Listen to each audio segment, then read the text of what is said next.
stebėti, juk tu pastebėjai, kad kvapas tualetiniai popieriai tikrai nesvarbus. Ir tam esam panašinę 3 neatremiamus argumentus. Pabandyk atremti. Taip, taigi pirmas tai yra, kad ranka neužuodžia. Antras, kad sėdimoji taip pat neužuodžia.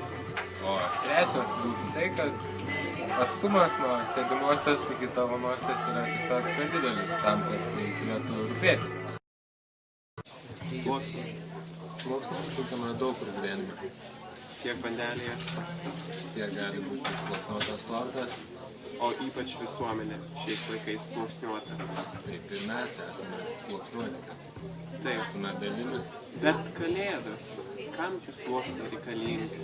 Kalėdos, daug Kai mes maisto. daug valgome, tai mums reikia daug dirbti, mūsų skrandžiui reikia daug dirbti.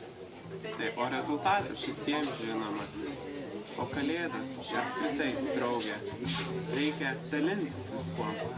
Aš siūlyčiau šitą sluoksniuotą popierių pasidalinti. Stresą patiriame kasdien. Mašinų spūstis, konfliktai darbe ir namuose, augančios kainos, triukšmas.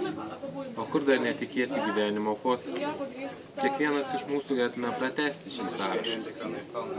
Taip, naujųjų metų proga norėtume jums palinkėti, kad tualetinis popierius nesukeltų papildomą stresą ir erzelį.